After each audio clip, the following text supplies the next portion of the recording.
on est parti sur une sous-cohorte de à peu près 300 enfants, réalisée chez des enfants nés en bonne santé, avec des cryptères d'Apgar, donc à la naissance très bons, sans malformation et de moments sans pathologie associée à la grossesse. Pourquoi ? Parce que ce dont nous allions chercher quand même, c'était plutôt des effets, je dirais, quelque peu subtils sur l'aspect neurodéveloppemental. Nous ne sommes pas donc dans des niveaux d'exposition extraordinairement élevés, nous ne nous attendions pas à avoir des pathologies majeures et lourdes, et dans ce domaine, il était important de débuter sur un groupe d'enfants qui, en bonne santé apparente, nous pouvions donc suivre à travers de tests quelque peu pointus. L'exposition au chlordécone, toujours pareil. Alors dans ce cas-là, ça a été mesuré dans le sang du cordon, parce qu'effectivement, le sang dans le cordon, c'est le sang de l'enfant au moment où il naît, et c'est ce sang qui imprègne donc l'enfant et qui peut porter atteinte sur sa santé. C'est la raison que dans ce cas-là, on a utilisé vraiment cet indicateur auquel on a rajouté le chlordécone dans le lait maternel, mais aussi sur la consommation alimentaire, en particulier à 7 mois. Donc, il y a eu des évaluations neurocomportementales aux âges de 7 et 18 mois et une évaluation du statut hormonal thyroïdien à l'âge de 3 mois, statut hormonal thyroïdien parce que les hormones thyroïdiennes jouent un rôle critique et important dans le développement du système neurocentral et des fonctions neurocognitives. Procédures statistiques déterminées par des associations utilisant des modèles de régression logistique et linéaire. Toujours pareil, c'est très important en épidémiologie, de prendre en compte de nombreux facteurs potentiels de confusion.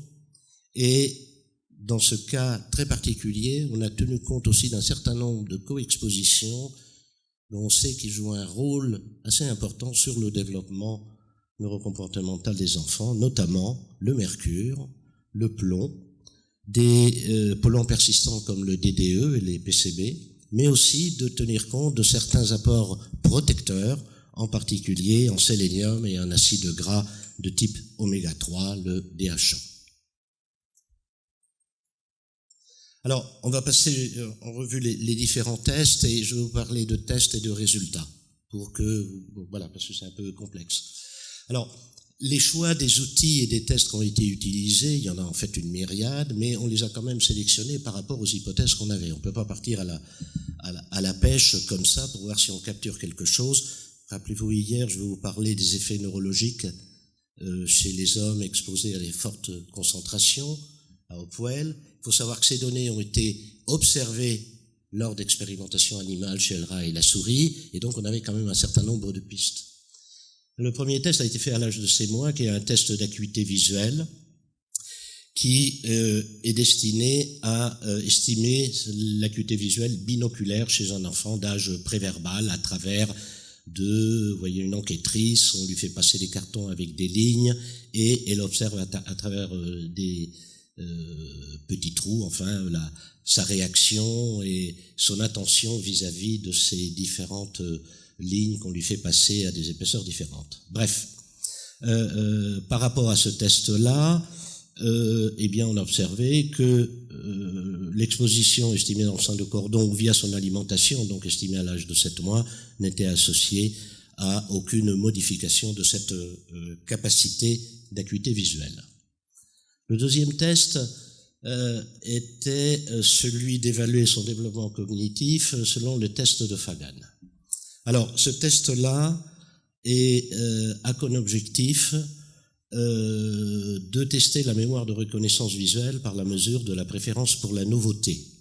En fait, on mesure le pourcentage de temps accordé à l'observation d'une nouvelle image. Il faut savoir qu'à cet âge-là, les bébés ont une tendance à regarder un nouveau stimulus visuel beaucoup plus longtemps. Et le principe, c'est de lui faire passer des images qui, a priori, reconnaît, puis un autre couple d'images, et normalement l'enfant se souvient de cette image et son regard va se diriger vers cette nouvelle image. Cela suppose qu'il se souvient de l'ancienne image. Et là, on va revenir à cette capacité qu'on va appeler de mémoire récente et qui, on savait, qu'avait été altérée chez les ouvriers donc exposés à Hopewell. Voilà. Et puis, tout cela, on le complète avec la mesure de la vitesse de traitement de l'information, qui est le temps nécessaire pour encoder l'information dans la mémoire. Donc ici, ce qu'on a observé, c'est par rapport à l'exposition donc estimée dans le sang du cordon, c'est que les nourrissons donc qui étaient les plus exposés donc au moment de la naissance, eh bien avaient un score diminué, plus faible. Vous voyez ici significatif pour ce qui concerne la préférence pour la nouveauté. Néanmoins, la vitesse de traitement de l'information, elle n'était pas modifiée. On avait un résultat également dans une tendance plutôt d'un moins bon score pour le chlordécone via l'alimentation, même si d'un point de vue strictement statistique, il n'était pas significatif, mais on était un peu dans la même tendance. On s'est arrêté également au développement psychomoteur à cet âge-là, à l'aide d'un test qu'on appelle de Brunellesine, je ne rentre pas dans le détail, et qui a comme objectif d'estimer ce qu'on appelle la motricité globale et importante et la motricité fine. La motricité fine, à cet âge-là, est la capacité, par exemple, d'un enfant à pouvoir appréhender un objet, un cube, de l'appréhender, de le tenir. Et là, à nouveau, on observe dans ce cas-là, pour une exposition donc prénatale, donc de l'enfant, estimée dans le sang du cordon, pour la catégorie donc les plus exposés en chlordécone, un moins bon score qui estime la motricité fine sans qu'il y ait d'impact sur la motricité globale. Par contre, l'apport par l'alimentation n'est pas apparu modifié, même si on a un autre ratio un petit peu élevé. Puis on est passé à l'âge de 18 mois. Alors il faut savoir qu'à fur et à mesure qu'un enfant, un nourrisson grandit à un âge, on ne peut pas utiliser le même test. Les tests sont adaptés aux âges des enfants. Donc à 18 mois, on a utilisé ce qu'on appelle le questionnaire ASQ standardisé selon l'échelle de Bailey. Et ce qu'on a estimé, ce sont des scores d'aptitude. Alors aptitude dite sociale, de communication, de résolution de problèmes. Et on revient motricité globale et motricité fine. Et ce qu'on observe à 18 mois, eh bien que les enfants qui ont leur exposition dans le sang de cordon la plus élevée, eh bien tous les scores qu'on a vus de social, communication, résolution de problèmes, motricité globale, eh bien il n'y a pas d'association. Et par contre, on retrouve ce qu'on observait à l'âge de 7 mois, c'est-à-dire un moins bon score de la motricité fine. Et là, on avait la puissance suffisante, en tout cas pour stratifier, et ce qu'on a observé, c'est que ces moins bons scores de motricité fine étaient plus importants chez les garçons que chez les filles. Et puis, on s'est intéressé en particulier à 18 mois à l'allaitement. L'allaitement est fort heureusement poursuivi aux Antilles de façon importante et pendant de nombreux mois. Et donc, le chlordécone est présent dans le lait, mais comme vous l'a expliqué ce matin Claude Aymon, sa capacité de transfert dans le lait est relativement faible. Enfin, quand même, il est présent. Et ce qu'on a constaté, c'est que l'apport du chlordécone via de l'allaitement ne modifie aucun de ces scores, et en particulier ne modifie pas la motricité fine. Cela me permet de replacer un message, parce que j'ai vu un article dans la presse, dans Martinique Première aujourd'hui, qui s'interroge à nouveau sur la pertinence de l'allaitement aux Antilles tenant compte de la problématique chlordécone. C'est une question sur laquelle nous avons répondu depuis plusieurs années, sur laquelle l'AFSA a répondu très clairement, je crois que c'est en 2007 ou 2008, je ne me rappelle plus, et là, le message est très clair, chlordécone ou pas, le bénéfice de l'allaitement maternel, qui plus est aux Antilles, apporte de tels bénéfices que ça neutralise tout effet éventuel que pourrait avoir le chlordécone via cette voie. Donc là, je crois que c'est un enjeu majeur de santé publique et sur lequel il faut être, je dirais, quelque part intraitable, d'autant plus que cette donnée que vous voyez, et qu'on retrouve d'ailleurs dans d'autres publications que nous avons faites en matière d'allaitement, montre que par cette voie-là, nous n'avons pas de risque associé. On s'est intéressé également au statut thyroïdien à l'âge de 3 mois, et ce qu'on a observé, c'est des choses que pour l'instant on a des difficultés à interpréter.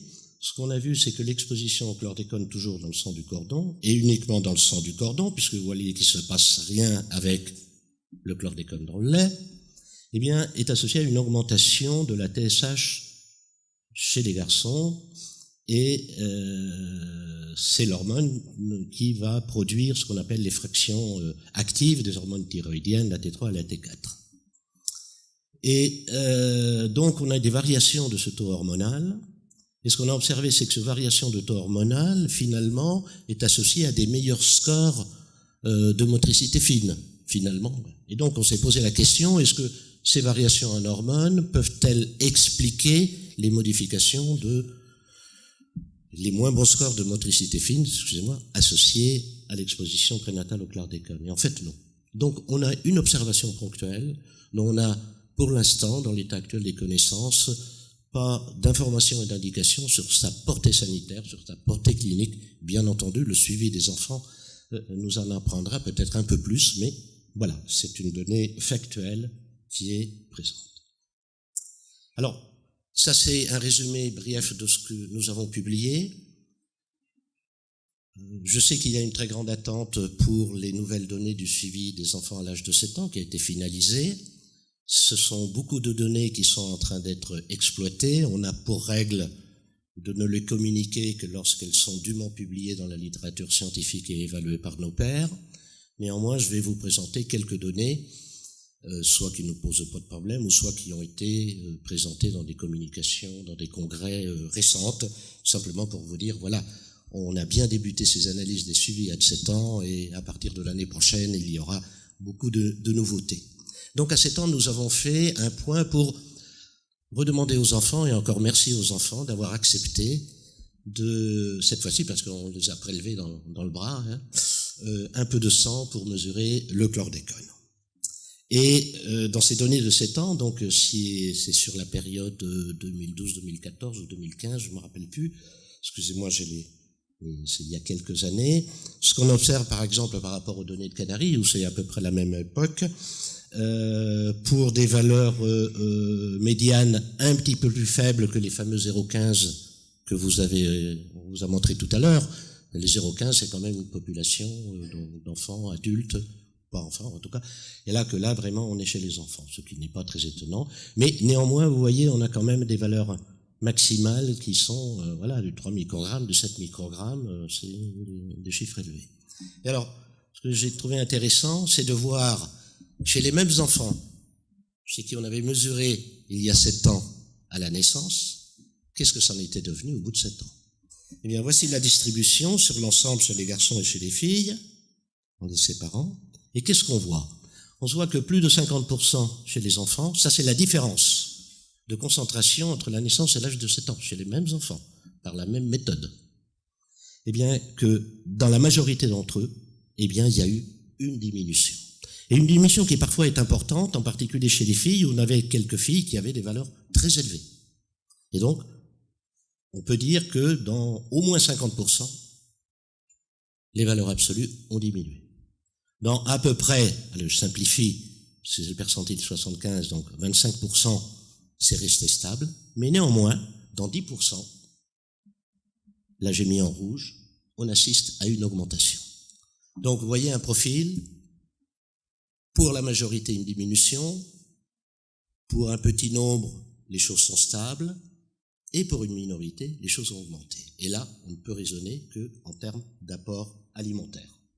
Donc on a quand même un effectif de 300 enfants pour lesquels on a eu ces deux mesures. Donc c'est intéressant de voir pour la première fois une vraie évolution à l'intérieur de la même population. Donc cela va dans le sens complémentaire à ce qui vous a été montré ce matin avec les plus récentes données comparées à celles que nous avions obtenues. Je rappelle que les premières avaient été rapportées en 2001 chez des travailleurs agricoles de la banane en Guadeloupe. Puis je vais vous apporter aussi des données préliminaires non publiées, donc prenez ça entre guillemets, pour l'instant, c'est que à l'âge de 7 ans, alors parmi multiples tests, nous avons utilisé le test de Wechsler qui est appliqué pour évaluer le développement cognitif sur 4 grands axes qu'on appelle la compréhension verbale, le raisonnement perceptif, la mémoire du travail et la vitesse de traitement. Alors, premier résultat qui est quand même plutôt encourageant, parce qu'on ne peut souhaiter que du bonheur pour nos enfants, c'est qu'on n'a observé aucune association entre l'exposition prénatale au chlordécone, donc mesuré dans le sang de cordon, et les indices et subtests employés. Par contre, on a un résultat qui est lié au chlordécone mesuré à l'âge de 7 ans, où cette fois-ci, on observe une association avec un moins bon score global. Alors, il y a c'est en particulier l'indice de raisonnement perceptif qui intervient le plus, et vous voyez que dans un coefficient ajusté de régression, on a un moins bon score. Cela a été publié récemment, donc dans un congrès international au Québec, mais ce qui fera foi, bien entendu, ce sera la publication. Donc en conclusion, l'exposition prénatale au chlordécone est associée à une plus faible préférence pour la nouveauté, ainsi qu'à des moins bons scores estimant la motricité fine, et ces résultats sont cohérents avec les troubles de la mémoire récente, ainsi qu'avec les tremblements intentionnels des membres constatés chez les animaux de laboratoire, mais aussi chez l'homme exposé à des fortes doses, donc lors des épisodes de Hopwell. L'exposition prénatale est associée à une augmentation de la TSH, sans modification des hormones thyroïdiennes actives, T3 et T4 libres, et l'impact sanitaire de ces variations sont pour l'instant inconnus et n'expliquent pas les moins bons scores de motricité fine. Finalement, des données préliminaires montrent que l'exposition au chlordécone à l'âge de 7 ans est associée à des moins beaux scores, évaluant le développement cognitif au même âge. Et j'insiste, cette association doit être interprétée avec prudence, tenant compte de son approche transversale. En épidémiologie, mieux vaut que l'exposition précède la survenue de l'événement. On peut, dans certaines circonstances, faire une photo transversale, mais vu en plus la diminution globale qu'on a eue des niveaux d'exposition, voilà, il faut la prendre entre des pincettes. Ce n'est que pour ces résultats à l'âge de 100 ans qu'une partie des résultats, il y en aura d'autres. Et l'histoire ne finit pas là, puisque, comme le professeur Cadel vous a montré, nous allons entreprendre le suivi des enfants à l'âge péripubertaire et nous allons nous intéresser également au développement neurocognitif. Voilà. Merci aux parents et aux enfants, et je voudrais également remercier tous nos financeurs, et j'en profite au nom de toute l'équipe, tous les collaborateurs et les présentations, et profitant que le directeur général de la santé est ici présent, de remercier la direction générale de la santé pour sa confiance et son effort qui a permis de lancer et de participer au financement de cette étude, qui est une étude longue, coûteuse, complexe, mais qui, au cours du temps, apporte des éléments et, on espère, au profit de l'ensemble de la population. Je vous remercie.